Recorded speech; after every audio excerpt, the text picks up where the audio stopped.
এখন ল্যাঙ্গোজের ট্রেনটা চলছে। আজকে আমরা ট্রাই করবো ল্যাঙ্গোজ, যেটা সব থেকে কমের মধ্যে আছে 150, 99 তো ভেজ, আর 129 যেটা দেখাচ্ছে ওটাতে আসে আপনার ডিম দিয়ে, সো ওটা হবে না।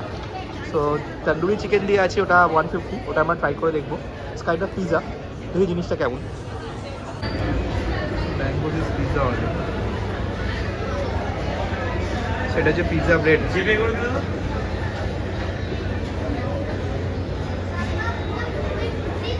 প্রাইস আমাকে বলবেন? 705। এটা সরা। So it's looking great. 701। আপনাদের কি এটা একটাই সাইজ হয় না সাইজের ডিফারেন্স?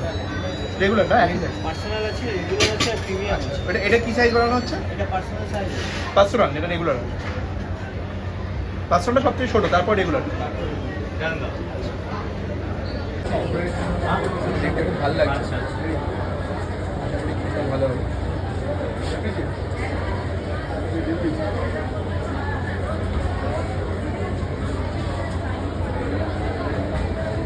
ফ্রম ল্যাঙ্গোজ 15 মিনিটস রেডি হয়ে যাবে, দেখা যাক কেমন আছে। সো ফাইনাল লুকটা এরকম আসছে কাটিংয়ের পরে। হ্যাঁ দেখে দিচ্ছি। ফাইনাল লুক ল্যাঙ্গোজের, ব্রেডের মধ্যে মিল্ক ইউজ করা হয়, তো ব্রেডটা সফট হয়, পুরো ব্রেডটা খাওয়া যায়, এটাই ডিফারেন্স, আর কিছু না। আর দেখা যাক কেমন। পিৎজার থেকে একটু আলাদা, কিন্তু প্রাইসটাকে জাস্টিফাই করে, খেয়ে চেক করে দেখতেই পারেন। যদি ভালো লেগে যায় তো ডেফিনেটলি এটা চয়েসের উপর ডিপেন্ড করে, একটু অন্যরকম টেস্ট। সো এটা ছিল ট্রু রিভিউ, 150 রুপিস, ঠিক আছে, খারাপ না।